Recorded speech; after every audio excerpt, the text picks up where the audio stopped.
All right, thank you very much for this time. It's very interesting because Mark has already talked a little bit about the security in terms of the end devices. And if you look at the title, actually, it's really contrasting. Why? Because when we talk about the blockchain, that's resource demanding. And we talk of the IoT, that's resource constrained. So how do we fiddle in and how do we fit? Or will it make any sense if we talk about applying a blockchain into an IoT system? Or in which scenario can we harvest all the benefits that we can see in a blockchain and put it into an IoT system? So, okay, that was the heading. But if you look, just a brief one. Okay, how many of you are aware of the blockchain? And I hope most of us here. Okay, some are there. Okay, a cryptocurrency. The moment I say this, almost everybody will know this, isn't it? Because like when from 2008-9, when the blockchain came into being, it was not in the form of blockchain, but people mostly know as a Bitcoin and cryptocurrency, everybody can relate to it, isn't it? So when we talk about this, it's very interesting because they are not the same. The blockchain is the technology that we apply in the cryptocurrency, not the cryptocurrency, the vice versa. Okay, so thinking into this, like if people thought that it was just there like 2008, 9, but that's not true. So if you do a little bit of research, you will see actually, like literally almost like 30 years ago, the concept was already there. Down the line towards the end of 1990s, actually, people started even looking into like distributed digitization of currency. Okay, and so after literally almost like 10 years down the line, this Bitcoin came into being. Okay, so one of the reasons that I see why it did not materialize was I could see as the resource constraint or the resource hungry or resource that it demands. Okay, so if you look into it, like memory was expensive, processing power was expensive. So if you look at all those, it was not the idea, it was already there, but it was not ready yet to be deployed or to be absorbed into the technology field. All right, so I will not, because most of our speakers introduced a lot about this, so I will not go into detail, but only a few facts. So when I talk about IoT, it's all about the data that it gathers. But what do we do with this data? We are collecting the data so that we can monitor something. We are doing acting on the data so that we can control something. Or we collect the data so that we can make a better decision making. So there are a lot of things that we can do with this data. So if you look at the field, I wouldn't name the fields, but if you look at it, you can imagine wherever you can think of collecting a data and you can make a decision upon it, that's where we can deploy IoT. Think of anything from smart home to medical, you can list them, but today when I do a case study, I will do a case a little bit different from what is listed over there, a little bit different domain in supply chain, okay, in management. All right. So on the one side, as I say, when we talk about IoT, they are resource constrained. Think about it in terms of memory, in terms of like computation, in terms of processing power, in terms of storage. But on the other side, when we talk about the blockchain, it's resource hungry, it's resource demanding in nature. So if you look at the general, I work with LoRaWAN, so I rely a lot on their architecture because I use them. So if you look at it, on the end side, we can see the resource constraint that is running. And on the other side, we can see the gateway. Even the gateway, the one that I'm running with the LoRa, is up to a maximum only 50 kbps. Okay, start with 250 bit per second, up to 50 kbps. That's it. That's the bandwidth that I have. Okay, with the LoRaWAN gateway that I'm working with, or the one that normally the LoRa they're working with. So think of it in terms of bandwidth, in terms of computation, in terms of storage, in terms of processing power, in terms of memory. It's all limited towards on the left-hand side. But if you look on the right-hand side, you can see the application server run. Or it could be in the form of a cloud. There is no limit in terms of resources that you can think of.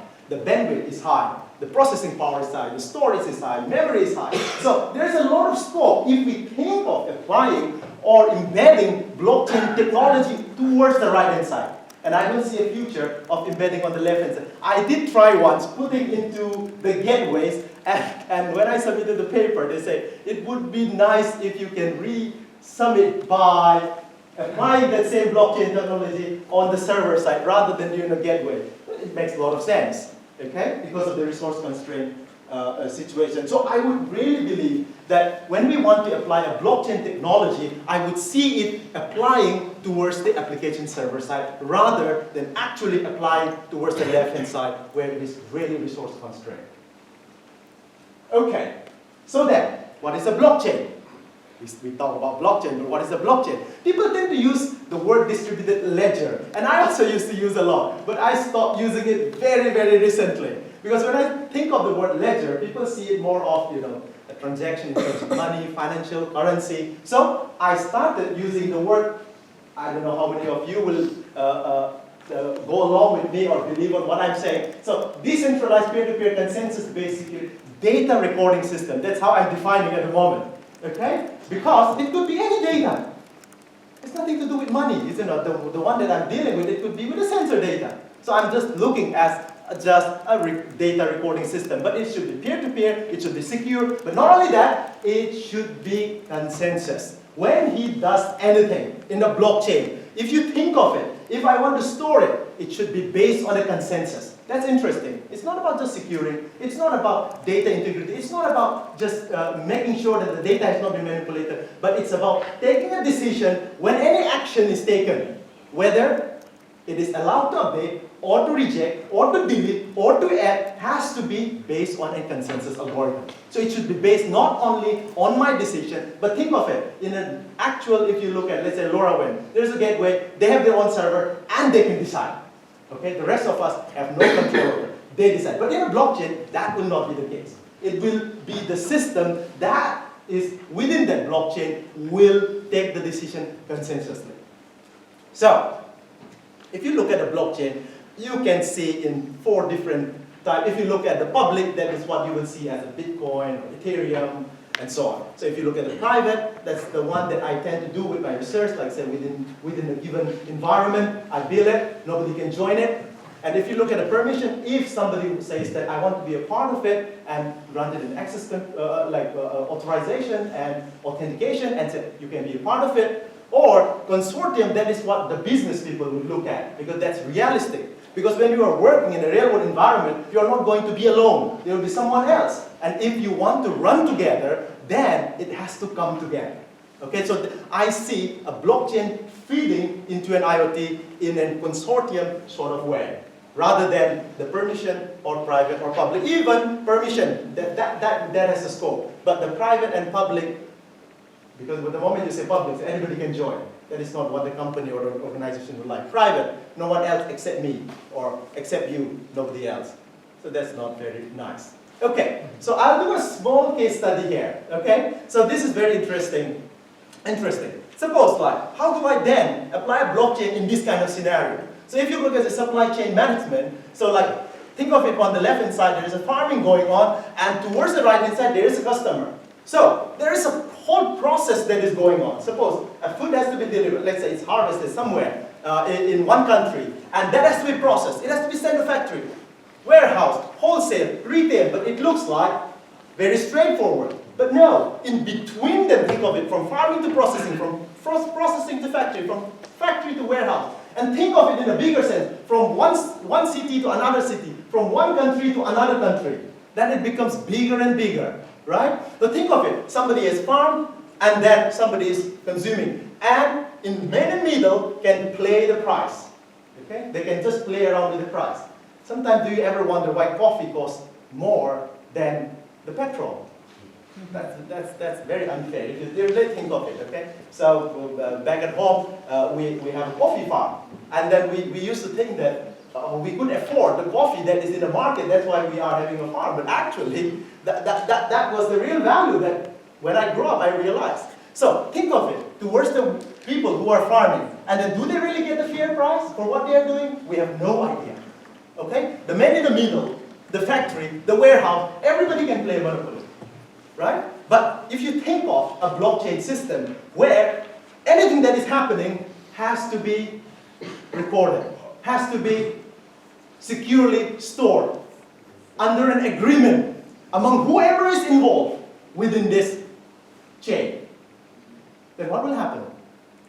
I will know from whom to buy, when to buy, how much profit is made, who is making the profit. Even the one who is selling will know how much profit he is making. Even the middleman will know how much has been, and then so on. So think of it in a real-world scenario where the blockchain can actually look and then monitor and control and see whatever is happening within that business along that chain. Does it make sense? Or in other words, think of it. Now, the food that I have packed in one country, it has to come all the way. Think of it like you embedded a sensor and you put a lot of sensors devices to see and monitor what is happening in that box. What is happening to that vegetable box. Okay? As it comes along, and you will be able to see. It will be very interesting in future. I see it happening where, think of it like, if it is shipping from one end of the world, and it's coming, and you're collecting the data, and you realize that another 10 more days to go to ship to London, it's better to ship somewhere else. Okay? And you can take all those decisions with the help of the IoT sensors that you will embed, and then reporting as it goes along. And think of it, when he is going like in this transition, he will be loading, unloading, and then there's a lot of process that is going on. And some of the things along the way, with the data that you have gathered, and you might end up saying that, I think it's better just to dump it, because there is no point delivering things that will not work, that will not be fresh anymore when it is delivered. So, actually, it's very interesting when I say this. I was talking to one of the IBM guys who used to come with our collaborator, and they said, oh, we're also doing something of that sort. So I said, oh, that's very interesting. I thought it was my crazy idea, but you guys are also doing. So we were having a nice chat. So it makes sense in a real world scenario to track, to manage, and to control. So think of it. Country different, place different. The transportation is company who is dealing with is different. The one who is manufacturing is different. Farming is different. Now, how do I put all of them together with the help of an IoT sensor data and then deal in a blockchain from server to server, if that makes sense? Okay, so and I see it happening in terms of blockchain-based IoT having building a profitable, trusted supply chain management with no or minimal waste. I don't know how true it will be, but I see that happening. Alright, so apart from security benefits that we can think of, as I say, you will be able to monitor and trace and see what is happening, who is doing what. Okay, what is happening to the device, what is happening to the equipment, what is happening to the food that I'm transporting. And I will also be able to do a very good auditing, and it will be transparent. Nobody will be able to cheat. Nobody will be able to lie. Nobody will be able to do a monopoly and play a game. Rather, everybody will be able to see, and the one who deserves the profit will get the profit. The one who is selling from the farm at the point of customer, everybody gets the equal share, okay, using the blockchain. Otherwise, you can do a monopoly. You have no idea what was the cost price of the coffee or the cocoa bean. Cocoa bean, that's the one that they made chocolate. I was watching one documentary, and they say that they pay peanut, and here we are paying like 10 pounds, 15 pounds. And those who are working there, they are paying peanut. Right? Literally nothing. So I think with the blockchain, we can trace what is happening, okay, around, in the supply chain system. All right. And then we will be able to make better decisions, looking into what is happening, okay? And then I believe that blockchain system is running in all those, let's say, end servers. And I believe that there will not be a single point failure. If it's so, that's fine. The rest of them will work. We'll update you later. The most interesting one, this is what I say. Can we trust you can secure it? Can we trust you can do it? So if we think you can do it, can you actually do it? So I see blockchain doing this, not just claiming it, but delivering it.